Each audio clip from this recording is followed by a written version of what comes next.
What's up, y'all? How y'all doing? 5 things that cannot be explained. Yeah, I'm gonna knock this shit down real quick because I got an exam I gotta do. I'm finna fail that bitch. Yeah, let's see what's up. I saw the thumbnail, or not the. I've read the. I mean, it doesn't matter. I saw the. Oh my god, dude. Things that cannot be explained, like why I'm so gorgeous, kind of. You know what I mean? Like it's interesting. I think so.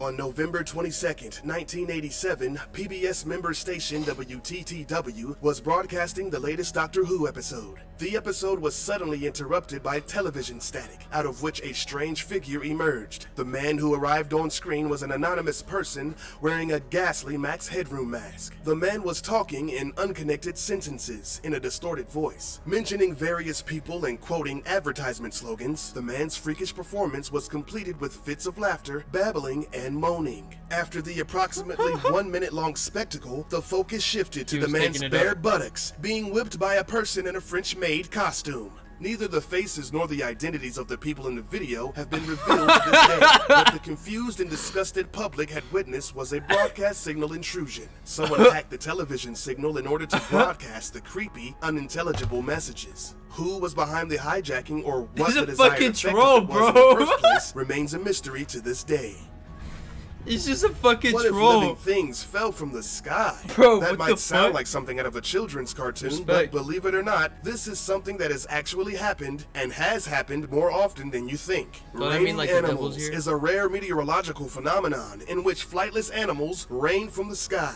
For centuries, this has baffled scientists, and it's hard to properly investigate the occurrence, as it's never been recorded or observed by a real scientist. Doesn't that mean, like, I mean, you know, like when it's raining frogs and stuff, it's like not biblical. I don't know what it is. Like, you know what I mean though? Like, it's like a symbol, I guess, of like bad times or like evil, right?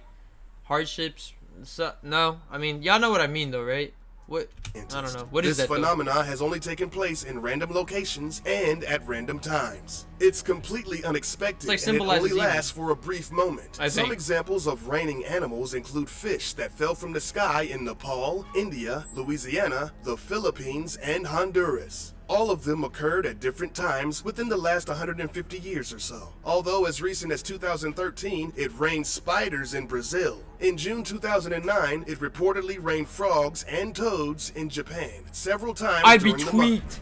I'd be tweaking. Oh my In god. Seattle, at the intersection of 10th and John, rests a nostalgic Coke vending machine from the Yo. 1970s. Like, I know how like the thing says like it's raining animals, but like I don't know why I thought he was bullshit. Like, dude, I don't know.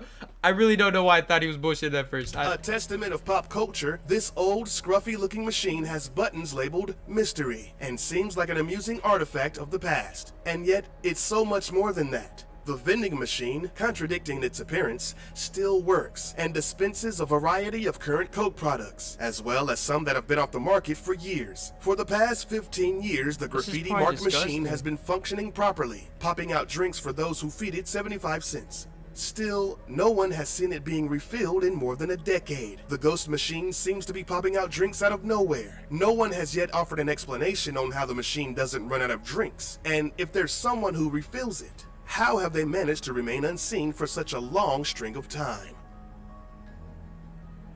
Bro, that Many should probably have seen the stick. horror hit Annabelle, but few know that not only was it based on a true story, but the Annabelle doll actually exists. This is the infamous Raggedy Ann doll that was purchased at a hobby shop by a thoughtful mother for her daughter Donna in 1970. It currently resides at the Warren Occult Museum in a glass box labeled, "Warning, do not touch." Later that year, Donna and her college roommate noticed that the doll would change positions during the day, either changing the positions of its limbs or moving to another part of the room altogether. This was only the beginning of the mysterious activities of the doll. The doll proceeded to write messages to the girls on pieces of paper they didn't have in their apartment. Donna and her roommate were extremely frightened by the doll's acts and called a medium to investigate. The medium claims to have made contact with the spirit inhabiting the doll, a 7-year-old girl named Annabelle, who had died on the property. While the spirit claimed to be comfortable living with the girls, it had hate for others. Other students in the dorm have claimed they have been attacked by the evil doll. The doll was finally taken by the Warrens, a couple with expertise in the field of the paranormal.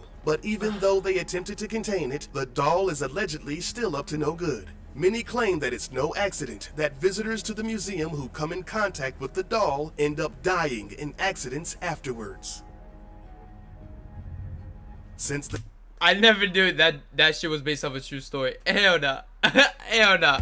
Why the fuck would you go look at that? If, like, motherfucker, not me. The night Stay my ass home. complaining of hearing what is now known as the hum. The hum is a steady droning sound, somewhat like the sound of an engine, which buzzes in the background. That's like motherfuckers that go to like an amusement park. It's like, bro, how boring is your life to get on a ride? Like, dude, what? You're just chasing adrenaline. You're chasing that high. Like, dude, like, bro, man, I don't do roller coasters. I don't do that shit. Like, what the, like, you know, your life must be that boring. Like, I'm cool, man. I'm cool, just chilling. I don't need that no crazy shit like that. Being loudest during the night. Bristol, England was one of the first places where the hum was reported by 800 desperate people looking for a way to stop the ceaseless noise that has started being an unwelcome presence in their lives. Since then, cases of people being haunted by the hum have been reported in many countries on different continents. Researchers investigating the phenomena support the reality of its existence, stating that it's highly unlikely to be a product of mass hysteria. Research has been done extensively, and many theories have been entertained. Industrial equipment, high-pressure gas lines, electrical power lines, low-frequency electromagnetic radiation, tinnitus, and even seismic activity. But none of them were proven right. For over 40 years, the phenomenon has continued to remain a mystery.